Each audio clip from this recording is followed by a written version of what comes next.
ये दुआए हजरत आरिफ का एक महल, ये दुआए हजरत आरिफ का एक महल।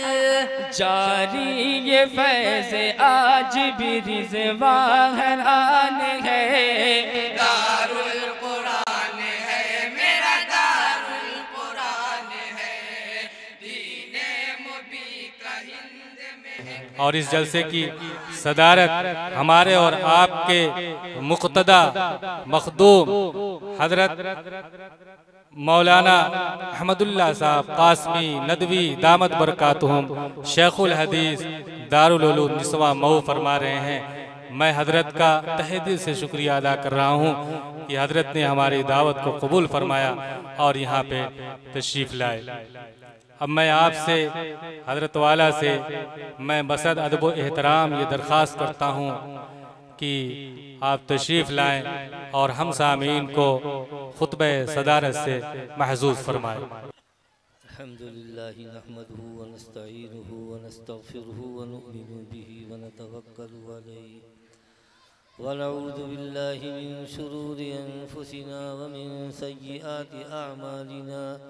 मन यहदिहिल्लाहु फला मुज़िल्ल लहु व मन युज़लिलहु फला हादिय लहु व नशहदु अन ला इलाहा इल्लल्लाहु वहदहु ला शरीका लहु व नशहदु अन्न सय्यिदना व मौलाना मुहम्मदन अब्दुहु व रसूलुहु सल्लल्लाहु तआला अलैहि व अला आलिहि व अस्हाबिहि व अज़वाजिहि व ज़ुर्रिय्यातिहि व अहलि बैतिहि अजमईन।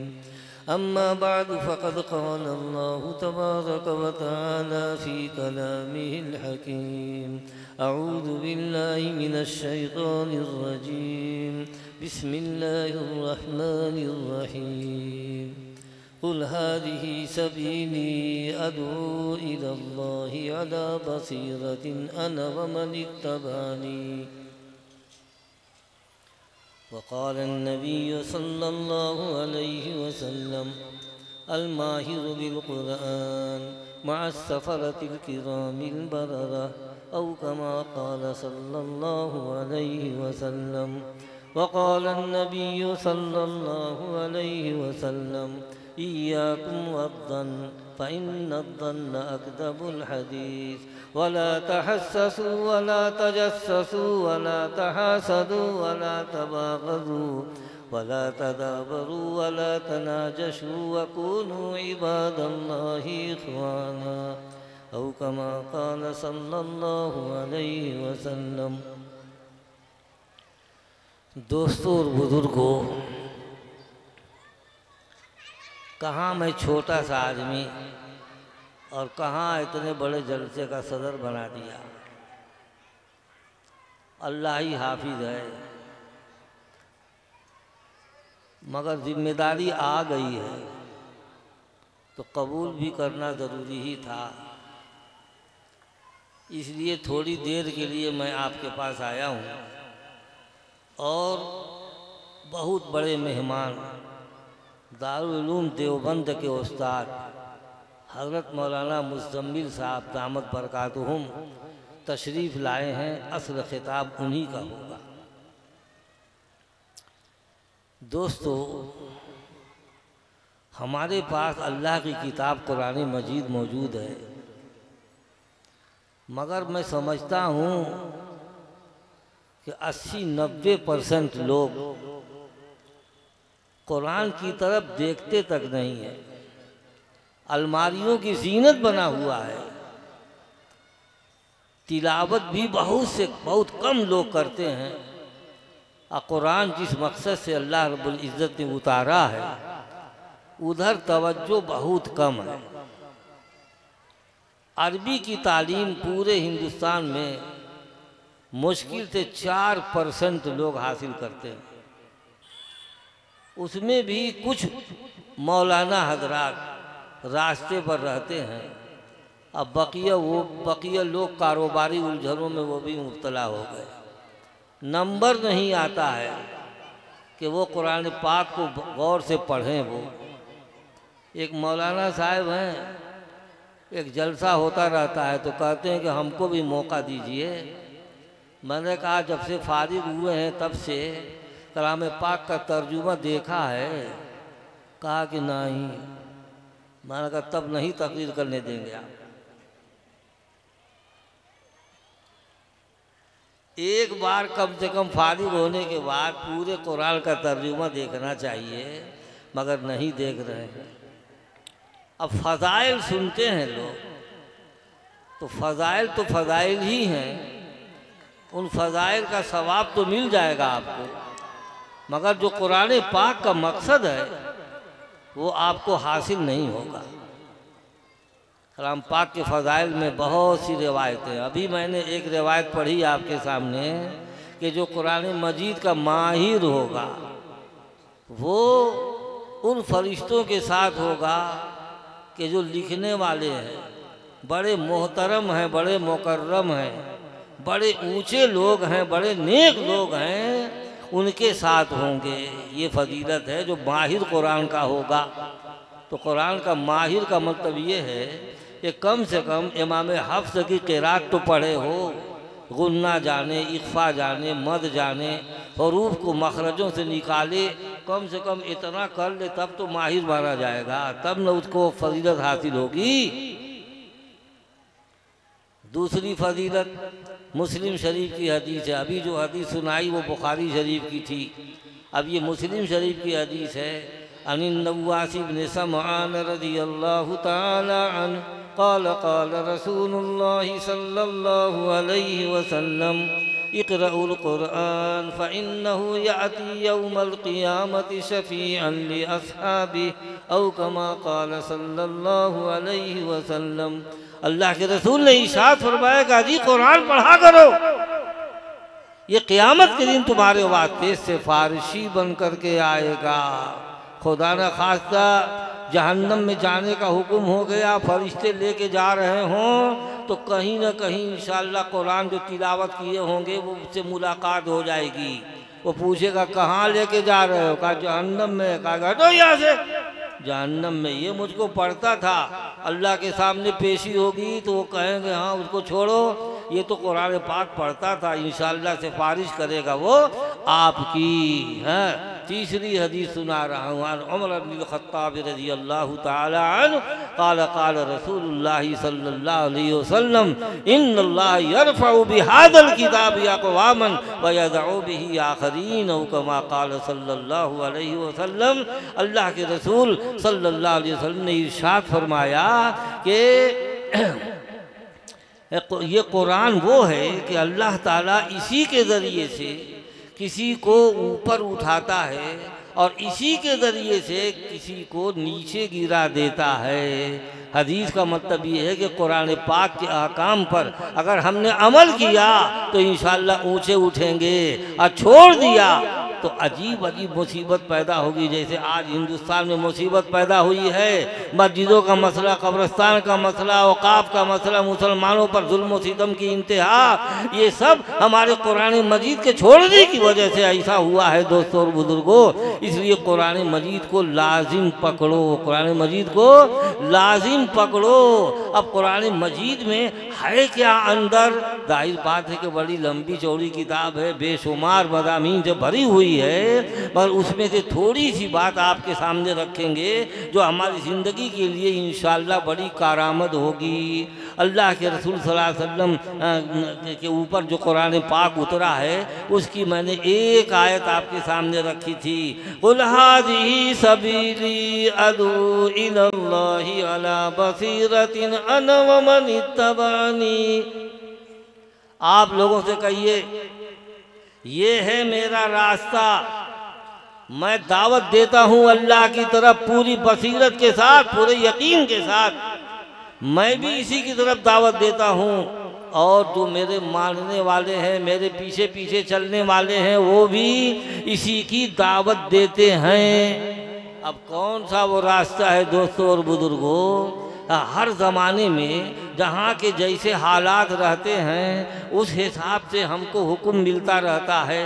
जैसे हम हिंदुस्तान में हैं, हमको इंशाअल्लाह यहाँ अगर पाबंदी के साथ नमाज पढ़ें, रोज़ा रखें, ज़कात दें, हज करें और मामलात अपने दुरुस्त करें बाज़ार के, और वादा खिलाफी न करें, सच्चा माल बेचें, तो इंशाअल्लाह आपको इन्हीं आमाल पर जन्नत मिल जाएगी। बुखारी शरीफ में है, एक आदमी आया, समुंदर उस पार रहता था, आया तो कह रहा है कि मैं भी हिजरत करना चाहता हूँ।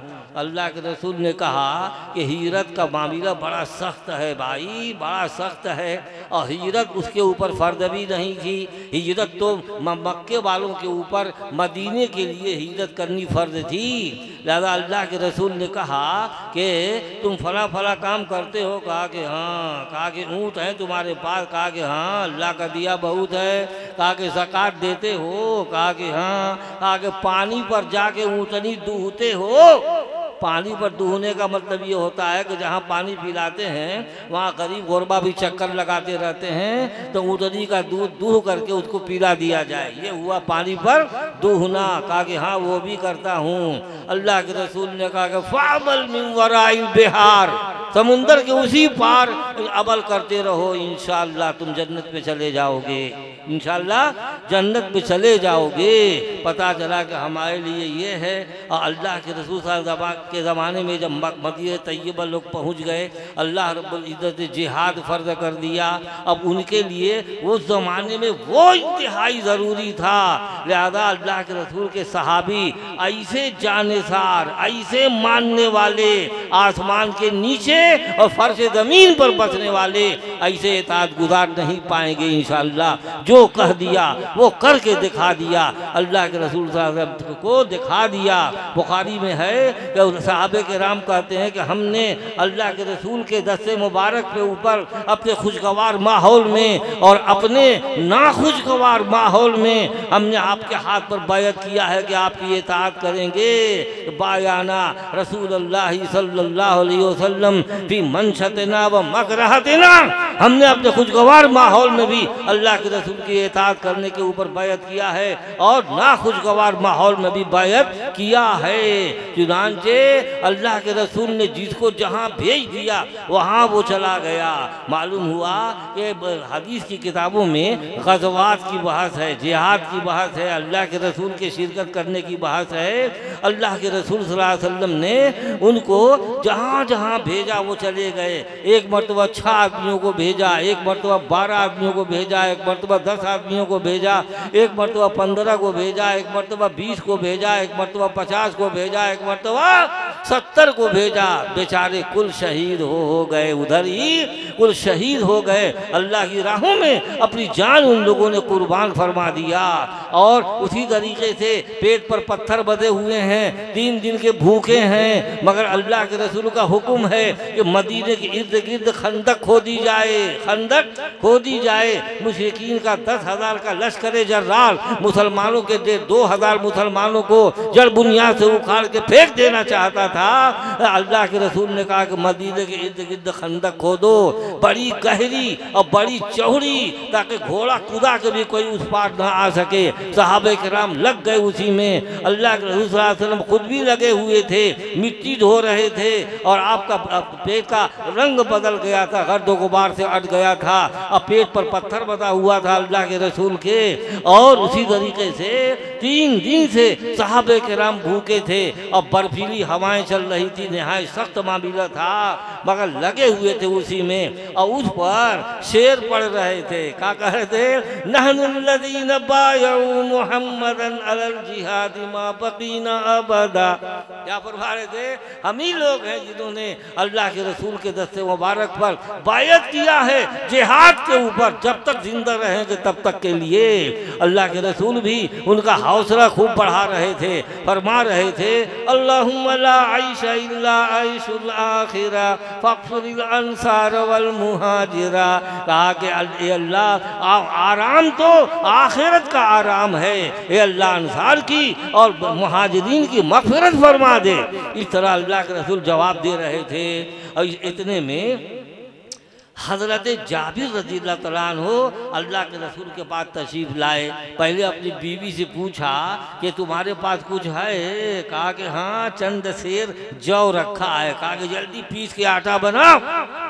कहा कि एक छोटा सा बच्चा था, मैं उसको ज़बह करता हूँ और उसको हांडी पर चढ़ा देता हूँ और अल्लाह के रसूल को जाके दावत दे देता हूँ। बीवी उनकी बड़ी तेज थी, कहने लगी सुनिए सुनिए इधर आइए पहले। कहा क्या? कहा कि जितना खाना है उतना ही की दावत दीजिएगा। अल्लाह के रसूल के साथ 2-3 आदमी होने चाहिए, मुझको जलील मत करना। कहा नहीं। कहा ठीक है। मालूम हुआ गए, अल्लाह के रसूल से धीरे से कह रहे हैं कि हुजूर मैंने थोड़ा सा खाना बनाया है, अपने साथ 2-3 आदमी को ले लीजिए और चल कर खा लीजिए। बड़े भूखे नजर आ रहे थे। अल्लाह के रसूल की आवाज़ में ज़ोफ था, कमज़ोरी थी। दावत दे दिया।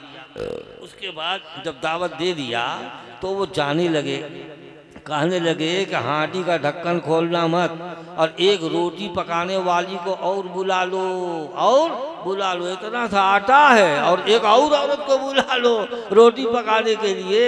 पता चला कि जब जाने लगे तो उस वक्त अल्लाह के रसूल ने पूरे खंदक वालों को दावत दे दिया। एक खंदक वालों, जाबिर ने शानदार खाना तैयार किया है, चलो। मालूम हुआ कि 1000 आदमियों को लेके अल्लाह के रसूल पहुंच गए। अब जब घर पहुंचे तो कह रहे हैं कि अल्लाह के रसूल बहुत सारे लोगों को लेके आ रहे हैं। बीवी बिगड़ गई, लगी कहने कि तेरा ऐसा हो, तेरा ऐसा हो, मेरा मुंह काला कर दिया। कहा करे अल्लाह की बंदी, मैंने जो तुमने कहा था वही तो कहा था, मगर ये कि वो खुद ला रहे हैं तो दावत तो वो न बोले हैं। लिहाजा आ गए, बैठ गए सब लोग। अल्लाह के रसूल जो है गोश्त की हांडी के पास बैठ गए और उधर से रोटी पक पक के आ रही है और रोटी पर गोश्त रख रख के दे रहे हैं अल्लाह के रसूल। मालूम हुआ कि 1000 आदमी पूरा पेट भर भर के खा लिए, वो ख़त्म नहीं हुआ। आने के वक्त में अल्लाह के रसूल ने कहा कि ढक्कन खोलना मत, अभी बहुत भूखमरी चल रही है, आने जाने वाले तमाम लोगों को खाना खिलाओ। लिहाजा होते होते लगभग 3500 लोगों ने उतने ही खाने में खा लिया। जब अल्लाह के लिए आदमी कुर्बानी देता है तो अल्लाह ताला उसका सिला भी दिया करते हैं, अल्हम्दुलिल्लाह। लिहाजा इस तरीके से तो सहाबे कराम ने कुल करके दिखा दिया। एक मरतबा अल्लाह के रसूल ने तकरीर फरमाया, सीरतुल मुस्तफ़ा में लिखा है, एक छोटी सी तकरीर फरमाई, वो ये कि मेरे सहाबा, मेरे पहले के जो अंबिया किराम थे, उनके ऊपर जो ईमान लाने वाले थे, अगर वो कहीं दूर भेजते मुशक्क़त वाले सफ़र में तो जाते नहीं थे, और कहीं करीब का आसान सफ़र रहे तो वहाँ चले जाते थे। मेरे सहाबा तुम ऐसा मत करना। उन लोगों ने कहा बिल्कुल नहीं ऐसा करेंगे।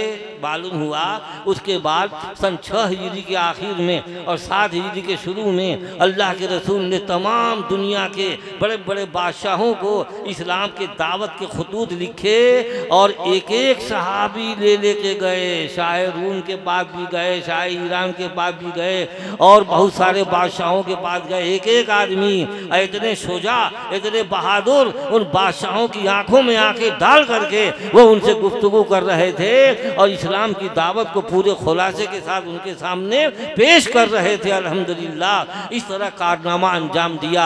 मानने का ये जज्बा, मानने का उनके ये जज्बा था।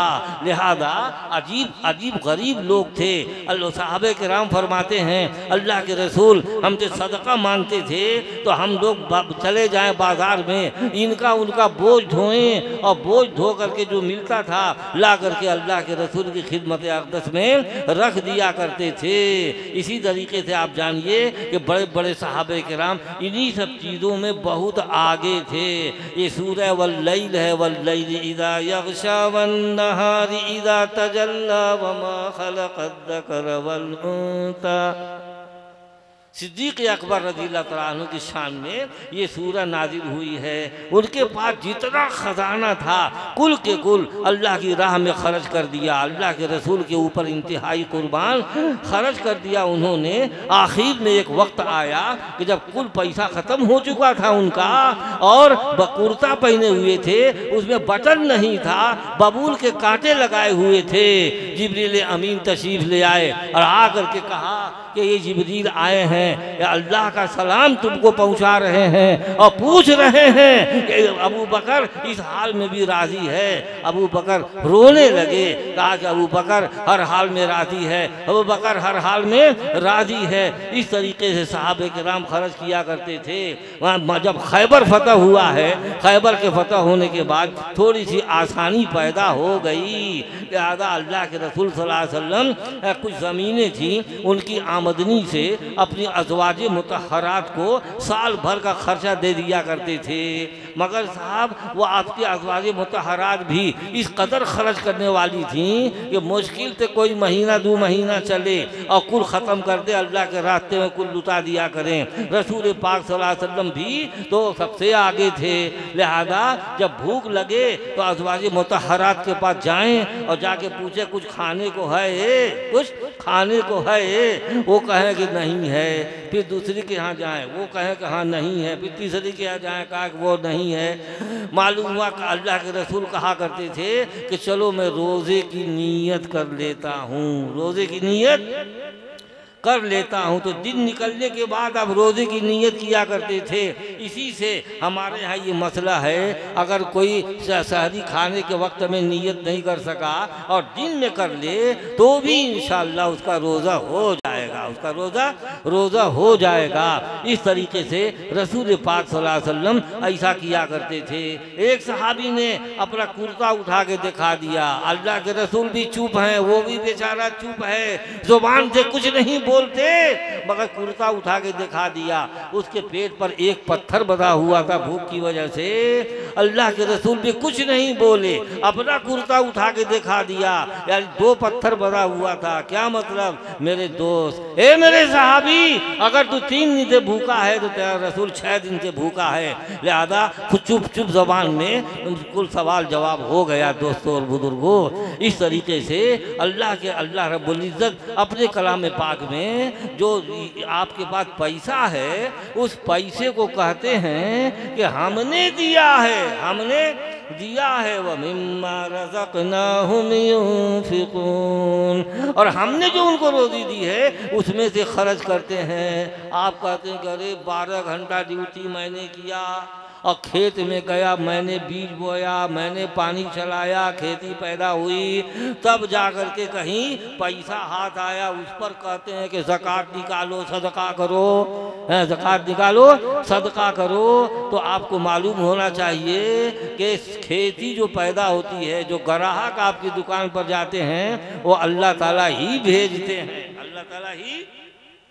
अल्लाह ताला ही भेजते हैं। दोस्तों और बुजुर्गों, और आसमान का सूरज की हरारत लगती है, हवा लगती है, ज़मीन अल्लाह ने पैदा की है, उसकी कुव्वत उसमें खर्च होती है, और चाँद सितारों की रोशनी उसमें लगती है, तब कहीं जाकर के एक दाना पैदा हुआ करता है। इतनी लागत के बाद तो कहीं खेती तैयार होती है, और कुल आसमान से ज़मीन तक अल्लाह ही का पैदा किया हुआ है। इस वास्ते अल्लाह कहते हैं कि हमने दिया है, हमने दिया है, उसमें से खर्च करो। लिहाजा खर्च करना ज़रूरी है। दिल तंग न बनिए, बखील न बनिए। बखील दुनिया की सबसे बुरी कौम है, सबसे बुरी कौम है, इसलिए बखील मत बनिए।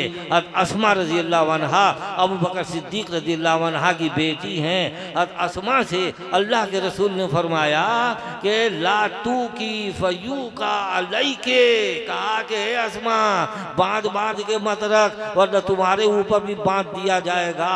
इस वास्ते हमारी ज़िंदगी में अहम तरीन मामला अपने मालों को अल्लाह के रास्ते में खर्च करना है। अब जैसे गरीब गुरबा को देना है, मिस्कीनों को देना है, और आजकल मदरसों में बाहर के तलबा पढ़ते हैं, वो भी बेचारे गरीब हुआ करते हैं, उनकी तरफ तवज्जो आपको करना ज़रूरी है। और भारी से भारी चंदा मदरसों में आपको भेजना चाहिए और देना चाहिए। उसमें हाफिज बनते हैं, कारी बनते हैं, मौलाना बनते हैं, और एक आलिम के शागिर्द लाखों लाख हो जाया करते हैं और हाफिजों कारियों के भी शागिर्द बेशुमार होते हैं। आपका 10 रुपया अगर लग गया तो इंशाअल्लाह कुल का सवाब लौटते लौटते इंशाअल्लाह आप ही तक पहुंचेगा इंशाअल्लाह। इस वास्ते शरीयत में खर्च करने की बड़ी अहमियत है, बड़ी अहमियत है। एक आयत और पढ़ करके मैं कुछ आगे थोड़ा सा मजमून बयान करूंगा। अल्लाह ताला ने इरशाद फरमाया, मसलुल लज़ीना युनफ़िक़ूना अम्वालहुम फ़ी सबीलिल्लाह कमसलि हब्बतिन अंबतत सबअ सनाबिल फ़ी कुल्लि सुंबुलतिन मियतु हब्बा वल्लाहु वासिउन अलीम। क्या फरमाया? उन लोगों की मिसाल जो अल्लाह के रास्ते में खर्च करते हैं एक दाने की तरह है जिसने 7 बालियां उगाई, हर बाली में 100 दाने। कितने हो गए? 700। कितने हो गए? 700 हो गए। आपका एक पैसा 700 तक ले जाएगा। और आगे अल्लाह फरमाते हैं वल्लाहु युज़ाइफ़ु लिमन यशा, अल्लाह का जिसके लिए चाहेंगे और बढ़ाएंगे। अल्लाह तो बड़े वसीउल फज़ल हैं, बड़े जानने वाले हैं, लिहाजा कोई शुमार नहीं कितना आपके नाम अमल में सवाब लिखा जाएगा। और ऊपर से बरकत ये होती है कि जितना आप खर्च करेंगे दूसरी साइड से अल्लाह की तरफ से उससे कहीं ज़्यादा आता चला जाएगा। आपके रिज़्क़ में बड़ी बरकत होगी इंशाअल्लाह। इस बात से इसकी तरफ आप लोग तवज्जो फरमाएं। और ये हैं आमाल शरीयत के, हमारे इस्लाम की बुनियाद आप लोग जानते हैं कि कलमा तैयबा पर है, शहादत का कलमा है, नमाज है, रोज़ा है, ज़कात है, हज है। इसके ऊपर इस्लाम की बुनियाद रखी गई है। दोस्तों और बुजुर्गों, इतना तो करना सबके लिए न्याय फ़र्ज है। अगर आप छोड़ेंगे तो अल्लाह के मुजरिम होंगे, इनके उनके मुजरिम नहीं होंगे, बल्कि अल्लाह के मुजरिम होंगे। दूसरी बात ये अर्ज़ करनी है कि हम लोगों के अखलाक बहुत बिगड़ गए हैं, बड़े गुस्वर, बड़े कचकचहे हो गए, थोड़ी थोड़ी बात में भिड़ जाते हैं, झगड़ा करते हैं, घर घर झगड़ा, घर घर आफत मुसीबत आई हुई है। बाजार में कोई आपसे धक्का खा गया, मालूम आ के उसको मारने लगे, साहब लगे गुस्सा होने। माफ़ करने का जज्बा ही नहीं है। अखलाक करीमाना के लिए ख़ास तौर से अल्लाह रब्बुल इज़्ज़त ने अपने हबीब पाक सरवर कौनैन जनाब मोहम्मद रसूलुल्लाह सल्लल्लाहु अलैहि वसल्लम को भेजा था। लिहाजा हमारे अखलाक करीमाना बहुत ऊंचे होने चाहिए। और कमाल की बात ये कि अल्लाह के रसूल खाली हुक्म नहीं देते बल्कि खुद करके पहले दिखाते हैं। अल्लाह ने उनसे फरमा दिया, क्या फरमा दिया? इदफा बिल्लती हिया अहसन फइदल्लज़ी बैनका व बैनहु अदावतुन कअन्नहु वलियुन हमीम।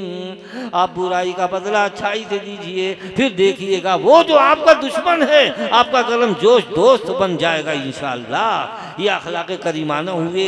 अल्लाह के रसूल ने अपनी ज़िंदगी में क्या क्या अखलाक पेश किए, सबकी तफसील का तो मौका नहीं है। एक मरतबा अल्लाह के रसूल अपने हुजरे मुबारक में दाखिल होना ही चाहते थे और एक शाल ओढ़े हुए थे। उसका जो गोट वाला था, गोट खुरदुरा था और गर्दन में लपेटे हुए थे, कांधे पर फेंके हुए थे।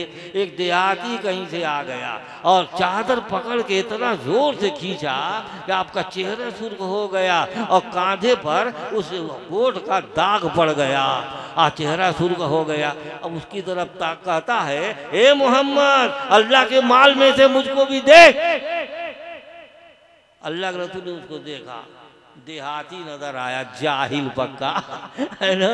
तो मालूम हुआ कि कुछ बोले नहीं, आपसे मुस्कुरा दिए, बल्कि कहते हैं कि उसका ऊँट भर दो भाई गले से, या आपका अखलाक था। हम लोग रहते तो पहले पटक के मारते खूब।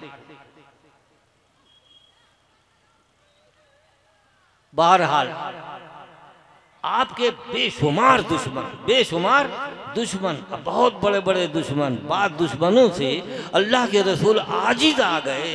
और अपने सहाबा को भेजा कि पकड़ के लाओ कहीं मिल जाए तो। वो था जो नजद का हाकिम यमामा बिन उसाल, है ना, वो था। तो उसको कहा पकड़ के लाओ। गए साहबे किराम मगर कामयाब नहीं हुए। इत्तेफाक ऐसा हुआ कि वो खुद ही उम्रे के लिए निकला हुआ था, एक जगह फंस गया। साहबे किराम ने देख लिया, पकड़ के ले आए और ला के मस्जिद नबवी के खंबे से उसको बांध दिया। अल्लाह के रसूल से कहा कि हुजूर वो आ गया सुमामा इब्ने उसाल, आ गया। कहा कि हाँ। कहा ऐसा करो खूब खिलाओ पिलाओ, मेरी ऊँटनी का दूध पिलाओ उसको। लिहाजा साहबे किराम ने खूब खिदमत किया। 2 दिन के बाद अल्लाह के रसूल आए सामने और उमर फारूक भी रज़ियल्लाहु अन्हु भी साथ में थे और भी सहाबे किराम थे। उमर फारूक ने जब इस दुश्मन खुदा को देखा है तो रगे फारूकी फड़क गई। कहती है कि दानी या रसूल अल्लाह अक्तुल, छोड़िए तो अल्लाह के रसूल, इसको कत्ल कर डालूं। अल्लाह के रसूल ने कहा वराक चल इधर किनारे चल।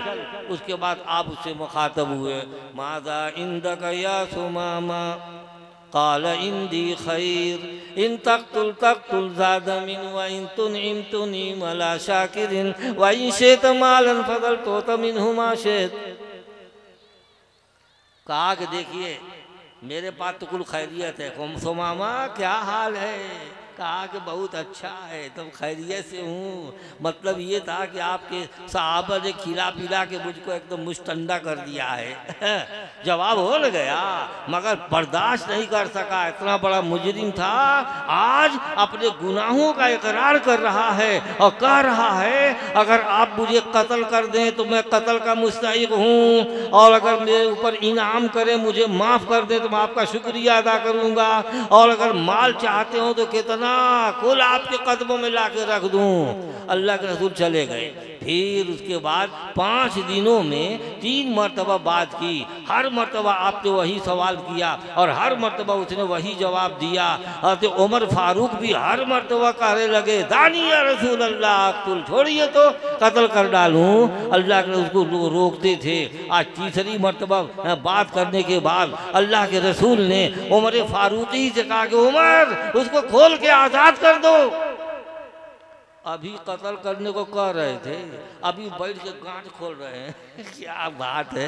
अल्लाह के रसूल की इताअत का मामला भी देखिए कितनी इताअत थी। मालूम हुआ कि गांठ खोल दिया। अब वो बड़ा परेशान, कौन है ये जिसने मुझे ऐसे मुजरिम को माफ़ कर दिया है? अरे हाल तो ये है कि यहाँ इंतकामी की ज़र्रों में हवाएं चल रही हैं और एक के बदले में कितने 100 मारेंगे, उनके इंतकाम की आग नहीं बुझती थी। और आज जो है ये कौन है जिसने मुझे ऐसे मुजरिम को माफ़ कर दिया है? खड़ा सोचता रहा। लोगों ने कहा तुम आज़ाद हो गए, तुम जाओ यहाँ से।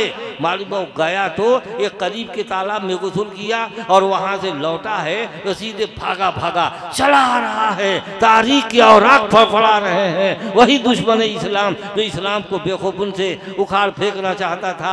आज भागा चला आया। अल्लाह के रसूल मस्जिद में तशरीफ फरमा थे। खड़ा होकर के आपके सामने पढ़ता है अशहदु अल्ला इलाहा इल्लल्लाह व अशहदु अन्ना मुहम्मद रसूलुल्लाह। अल्लाह के रसूल के अखलाक करीमानों को देखा, ऐसे मुजरिम को माफ़ कर दिया। अल्हम्दुलिल्लाह। वक्त कम है, 1-2 बात और कह के मैं बात ख़त्म करूँगा। ये मक्का फतह हुआ सन 8 हिजरी में अल्हम्दुलिल्लाह। और फतेह मक्का का दूसरा दिन था कि एक आदमी तवाफ़ कर रहा था और बकिया मताब खाली था। 1-2 आदमी दूर जरा बैठे हुए थे। वो अभी मुसलमान नहीं हुआ था, उसकी नीयत हो गई ख़राब। वो सोचता था कि बड़ा अच्छा मौका है, अकेला मामला है, मार दो, अल्लाह हुजूर सल्लल्लाहु अलैहि वसल्लम को कत्ल कर दो, अछूरा भोंक दो, ये सोच रहा था। अल्लाह के रसूल पर वही उतर गई और वो जो है आप कदम बढ़ा के आगे बढ़े। कहा कौन है भाई, कौन है? कहा कि फजाला है। क्या उसका नाम था? फजाला है क्या? कहा कि जी। क्या कर रहे हो? कहा कि अल्लाह कर रहा हूँ। बस कदम बढ़ा के उसके सामने घूम के खड़े हो गए। क्या कर रहे थे? कहा कि अल्लाह कर रहा था। तो अल्लाह के रसूल ने पूछा कि अभी अपने दिल में तुमने क्या सोचा था? उसका दिमाग संत हो गया। कहा कि किसी से कहा नहीं, इनको कैसे मालूम हो गया? तो कहने लगा कि अभी तो मैंने किसी से कुछ कहा नहीं है, आपको अगर मालूम हो गया तो आप यकीनन अल्लाह के रसूल हैं। खड़े हो करके खड़े खड़े कलमा पढ़ लिया अल्हम्दुलिल्लाह। इस तरह अल्लाह के रसूल चाहते तो खुद उसकी गर्दन दबा देते, ख़त्म हो जाता। अल्लाह के रसूल तो बड़े ही ताकतवर थे। जन्नत के 40 मर्दों के बराबर ताकत उनको मिली थी और दुनिया के 4000 मर्दों के बराबर ताकत मिली थी। वैसे वैसे फदालत की क्या अहमियत थी, वो चाहते तो आप दबा देते, मगर वाह रे आपके अखलाक करीमाना, अल्लाह ताला के हुक्म पर अमल ऐसा कि ऐसे दुश्मनों को भी माफ़ कर दिया करते थे। ये मार के बद्र हुआ माह रमज़ान 17 रमज़ान सन 2 हिजरी में, उसमें अल्हम्दुलिल्लाह मुसलमानों को बड़ी शानदार फतह हासिल हुई। 70 कुफ़ार कैद हुए और 70 बड़े बड़े सरदार मारे गए। मक्के में काफिरों के घर में सफ़े मातम बिछ गई। मगर ये था कि एक मरतबा मार के बद्र के बाद एक बहुत बड़ा दुश्मन इस्लाम अबू जहल की सफ़ का था, वो उसका नाम था सफ़वान इब्न उमैया और उसके साथ था उमैर इब्न वहब। सफ़वान कहता है कि हम लोगों ने बहुत चाहा कि अल्लाह के रसूल को मोहम्मद को कत्ल करने, मगर नहीं कत्ल कर पाए। आखिरकार वो कामयाबी के साथ मदीने पहुँच गए। तो उमैर इब्न वहब कहता है कि पहुँच गए तो क्या हुआ, आज भी मैं चाहूँ तो जा करके वहाँ कत्ल कर सकता हूँ, मगर मेरे ऊपर कुछ कर्ज है और मेरे इतने बाल बच्चे हैं, अगर मैं पकड़ा गया और मारा गया तो कौन मेरा कर्जा अदा करेगा, मेरे बाल बच्चों को कौन देखेगा। सफ़वान इब्न उमैया कहता है कुल की जिम्मेदारी मेरी, कुल कर्जा दे दूंगा, तुम्हारे बाल बच्चों को जब तक जिंदा रहूंगा तब तक मैं देखा करूंगा। और जुलान से बड़ा खुश हुआ, वो घर में गया डग भर भर के और जा करके अपना खंजर और अपनी तलवार जहर में बुझाया और ऊंट पर सवार होके चला मदीने। 480 किलोमीटर है। वो कितना बहादुर था कि अकेले चला गया। उस ज़माने में रास्ते में कज़ाक और डकैत तमाम मिलते थे, लूट लेते थे, आदमी की जान महफूज नहीं थी, मगर वो बहादुर बहुत था। पहुँचते पहुँचते पहुँच ही गया मदीने और मस्जिद नबवी के सहन में अपना ऊँट बांध रहा था कि इतने में कहीं से फिर वही उमर फारूक रज़ियल्लाहु तआला अन्हु आ गए। उमर की नज़र मिल गई उमैर से, समझ गए कि नीयत खराब है उसकी। धीरे धीरे गए और जाकर के एक हाथ से उसकी गर्दन पकड़ा और एक हाथ से तलवार का बेंच, हम कुब्जा हम लोग कहते हैं, कुब्जा पकड़ लिया। कहो उमैर कैसे चले हो? कहा कि मेरा बेटा आप लोगों की कैद में है, उसी की खैरियत मालूम करने आया हूँ। कहा कि अच्छा चलो तब हुजूर के पास लेकर के आए। अल्लाह के रसूल ने हज़रत उमर से कहा कि उमर उसको छोड़ दो। छोड़ दिया और उमैर से कहते हैं कि उमैर आओ मेरे बगल में बैठो, बगल में बैठो, बताओ हैं। अल्लाह के रसूल पर वही उतर चुकी थी कि ये मुझे कत्ल करने आया है। अल्लाह के रसूल चाहते तो एक इशारा कर देते, उसकी बोटियाँ उड़ा दी जाती दोस्तों बुजुर्गों, मगर बगल में बैठा लिया। पूछा कि उमैर कैसे चले हो? कहा कि अपने बेटे की खैरियत मालूम करने आया हूँ। कहा कि उमैर अरे झूठ ना बोलो, तुम तो मेरे कत्ल करने के आए हो। तुम और सफ़वान एक पहाड़ी के नीचे खड़े होकर के ये तय किए हो और सफ़वान ने तुम्हारी कुल जिम्मेदारी लिया है, झूठ क्यों बोलते हो? उसका दिमाग उड़ गया साहब। वो कहने लगा कि कसम खुदा की इस रात को मेरे और सफ़वान के सिवा कोई नहीं जानता था। अगर आपको मालूम हो गया यकीनन आप अल्लाह के रसूल हैं। वहीं बैठा बैठा कलमा पढ़ के मुसलमान हो गया। अल्लाह के रसूल ने उसके बेटे को भी छोड़ दिया, वो भी चला गया। फिर सफ़वान से बिगाड़ हो गया। मगर ये दीन हक है, दीन हक है। बड़े बड़े पत्थर दिलों को अल्हम्दुलिल्लाह ये कुरान पाक मोम कर दिया करता है। ग़ज़वा हुनैन के बाद वो सफ़वान इब्न उमैया भी मुसलमान हुआ।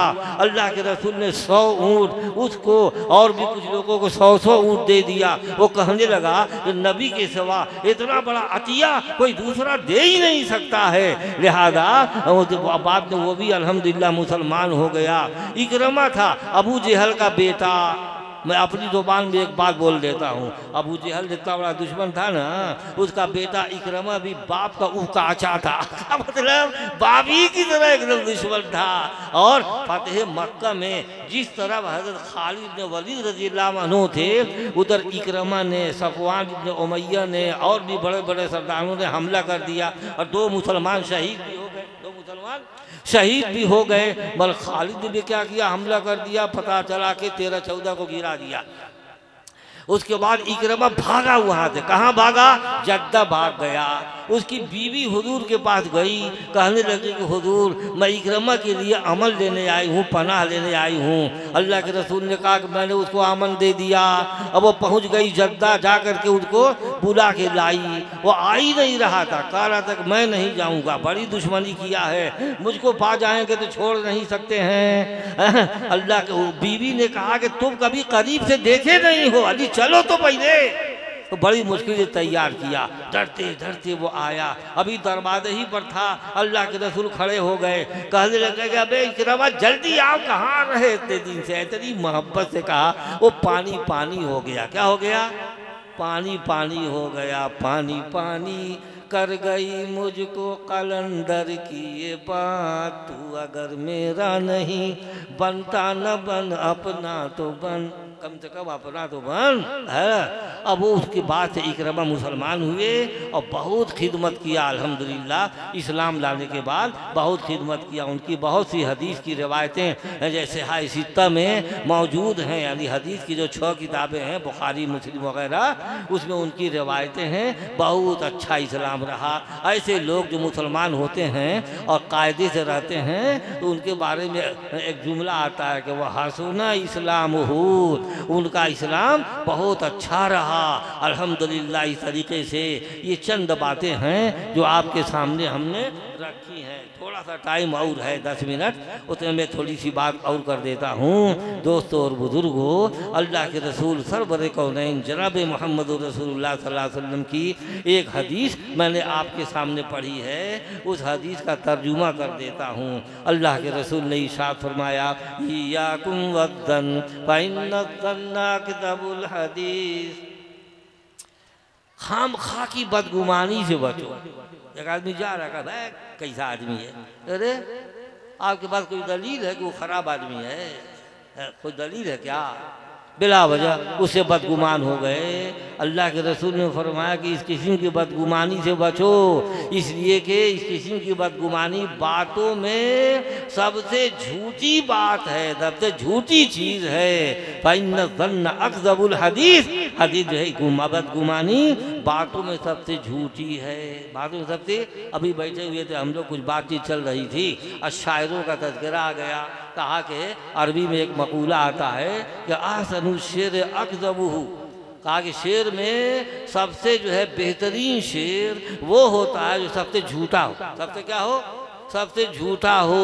हाँ, ऐसी बदगुमानी सबसे झूठी होती है। और शायर कहाँ कहाँ की बात कहते हैं। एक बिहार में सैलाब आया था और वहाँ पर एक शायर ने मुशायरे में शेर सुनाया, तो कहता है, इस कदर रोया फिराक़े यार ने, इस कदर रोया फिराक़े यार में, हर तरफ सैलाब ही सैलाब है। बताओ, झूठा नहीं था? सही है, इनके रोने से सैलाब आया है। मगर साहब कहा कि इतना रोया कि चारों तरफ सैलाब ही सैलाब आ गया। ज़्यादा शेर नहीं सुनाऊंगा, एक शेर सुना दिया वही काफ़ी है। एक शेर और सुनना चाहे तो सुन ले।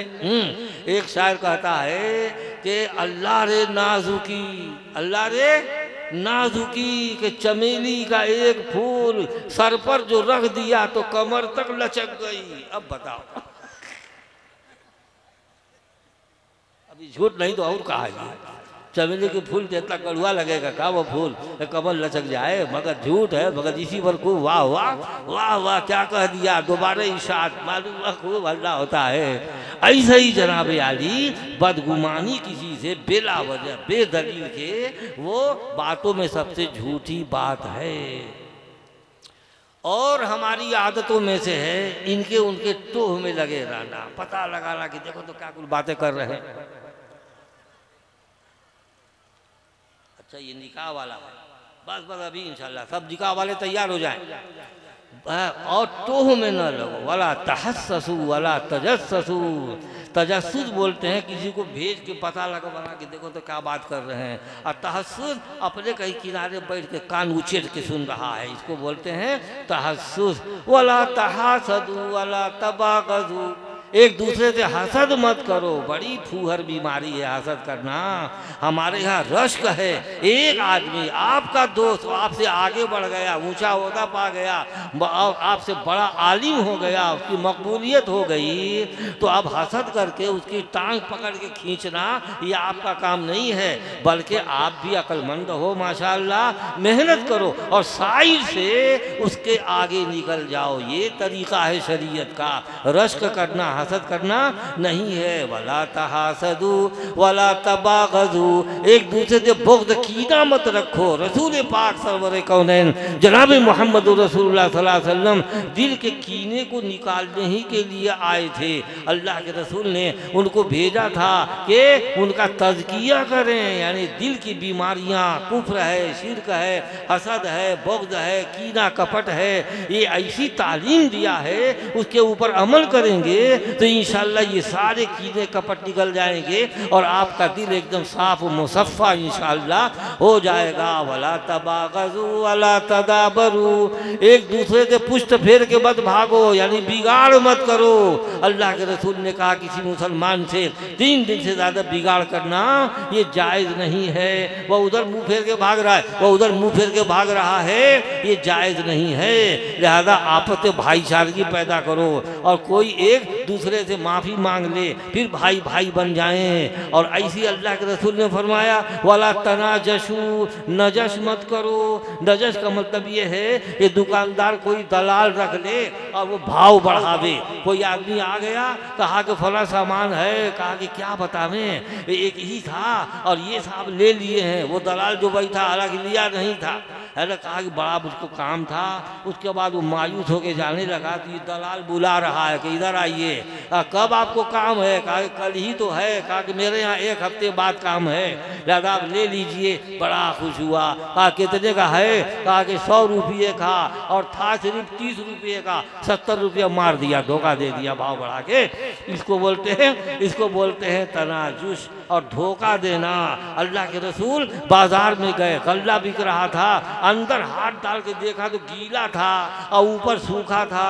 अल्लाह के रसूल गुस्सा हो गए, कहा क्यों, ये नीचे का गीला है, कहा हुजूर बारिश हुई थी, ऊपर का सूख गया, नीचे का गीला रह गया, क्यों नहीं तुमने नीचे का ऊपर करके दिखाया लोगों को। उसके बाद इरशाद फरमाया मन गश्शा फलैस मिन्ना, जो धोखा दे वो हम में से नहीं है। एक मुसलमान किसी को धोखा नहीं देता है, एक मुसलमान वादा खिलाफ नहीं होता है। शरीयत में वादे की इंतहाई अहमियत है। अल्लाह ताला ऐसे अहम चीज़ों का जब हुक्म देते हैं, हमारे ईमान को अपील किया करते हैं। क्या फरमाया, या अय्युहल्लज़ीना आमनू औफू बिल उक़ूद, ए वो लोगों जो ईमान लाए हो अपने अहदों को पूरा करो, वादों को पूरा करो। अल्लाह से किया है तो पूरा करो, बंदों से किया है तो पूरा करो। अल्लाह ताला फरमाते हैं वज़कुर फिल किताब इस्माईल इन्नहु कान सादिक़ल वादी व कान रसूलन नबिय्या। ए मोहम्मद सल्लल्लाहु अलैहि वसल्लम, आप उन लोगों के सामने इस्माईल अलैहिस्सलाम का जिक्र कीजिए। वो बहुत सच्चे वादे वाले थे, रसूल थे, नबी थे। लिहाजा वादे की बड़ी अहमियत है। यहाँ बाजार में बेशुमार वादा खिलाफी हुआ करती है और जितने दिन का उधार लेंगे सालों बीत जाते हैं, नहीं देते। ये मुसलमानों का काम नहीं है दोस्तों और बुजुर्गों। मुसलमान वादे का पक्का हुआ करता है और सच्चा मामला करता है, झूठा मामला नहीं करता, किसी को फरेब और धोखा नहीं देता।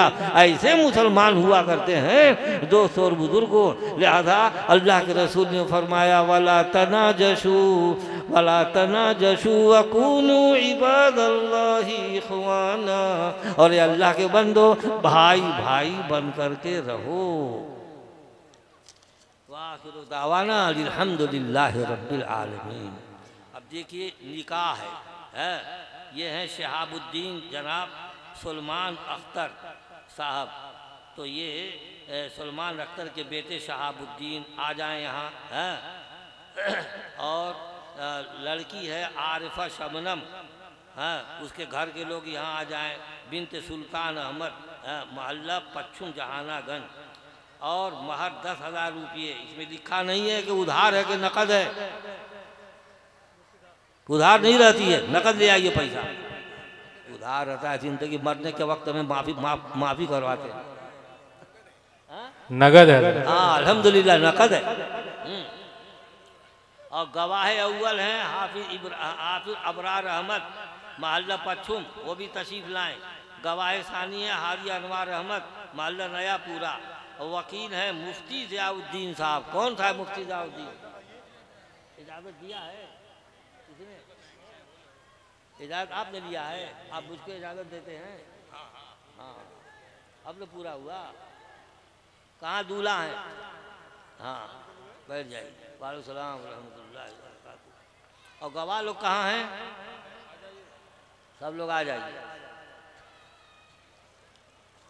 अजी कुर्सियाँ कुछ पीछे कर दो, ये तिरछे बैठा अच्छा नहीं लगता है।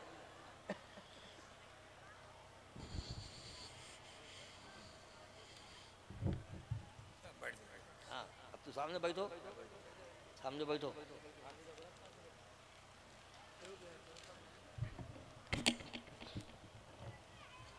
हाफिज अबरार अहमद साहब तशरीफ लाएं। गवाह तो ये सब लोग हैं। 2 गवाह मौका आने पर गवाही देने के लिए रखे जाते हैं, ताकि मौके पर काम आवे।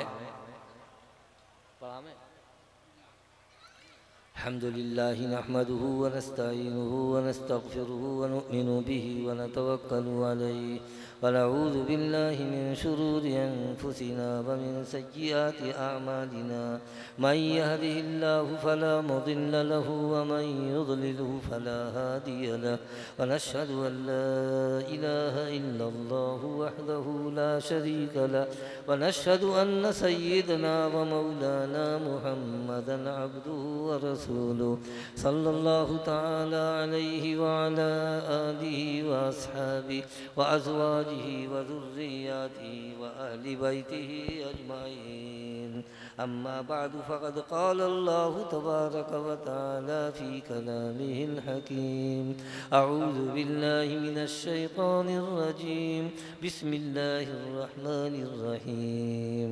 या अय्युहन नासु इत्तक़ू रब्बकुमुल्लज़ी खलक़कुम मिन नफ्सिन वाहिदा व खलक़ मिनहा ज़ौजहा व बस्स मिनहुमा रिजालन कसीरन व निसाअ वत्तक़ुल्लाहा अल्लज़ी तसाअलून बिही वल अर्हाम इन्नल्लाहा काना अलैकुम रक़ीबा।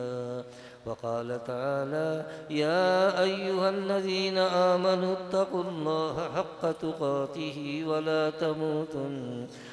तमूतुन्न इल्ला व अंतुम मुस्लिमून। या अय्युहल्लज़ीना आमनू इत्तक़ुल्लाहा वक़ूलू क़ौलन सदीदा युस्लिह लकुम अअमालकुम व यग़फिर लकुम ज़ुनूबकुम व मन युतिइल्लाह व रसूलहु फ़क़द फ़ाज़ फ़ौज़न अज़ीमा। वक़ाल अन्नबिय्यु सल्लल्लाहु अलैहि वसल्लम अअज़मुन निकाहि बरकतन ऐसरुहु मुऊना। वक़ाल अन्नबिय्यु सल्लल्लाहु अलैहि वसल्लम अन्निकाहु मिन सुन्नती। वक़ाल फमन रग़िब अन सुन्नती फ़लैस मिन्नी औ कमा क़ाल सल्लल्लाहु अलैहि वसल्लम।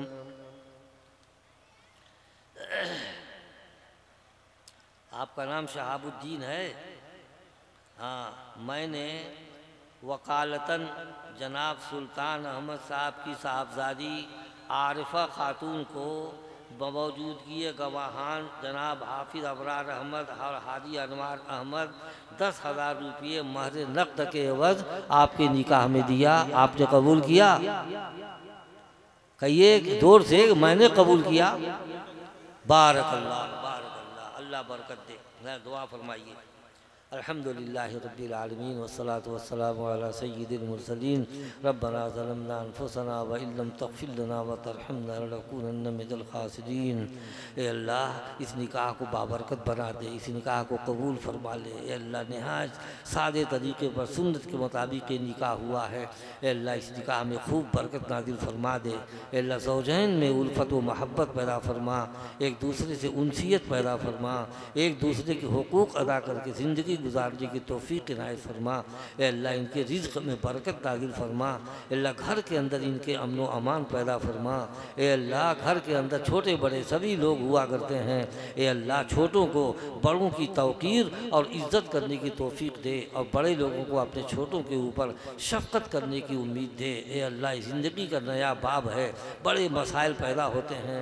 ए अल्लाह, इन शहाबुद्दीन को पूरी समझ इनायत फरमा, समझ के साथ अपने माँ बाप की खिदमत करने की भी तौफीक इनायत फरमा और बीवी के भी हुकूक अदा करने की तौफीक इनायत फरमा दे। मौलाए करीम, इस निकाह को बेहद कबूल फरमा ले, हर शर्र व फितन से महफूज फरमा, शरीरों के शर से, हासिदों के हसद से ए अल्लाह हिफाजत फरमा दे। अल्लाह, इस निकाह को कबूल फरमा, अल्लाह इस निकाह को कबूल फरमा। रब्बना तक़ब्बल मिन्ना इन्नका अंतस समीउल अलीम व तुब अलैना इन्नका अंतत तव्वाबुर रहीम। व सल्लल्लाहु तआला अला खैरि खल्क़िही मुहम्मदिन व आलिही व अस्हाबिही अजमाइन बिरहमतिका या अरहमर राहिमीन।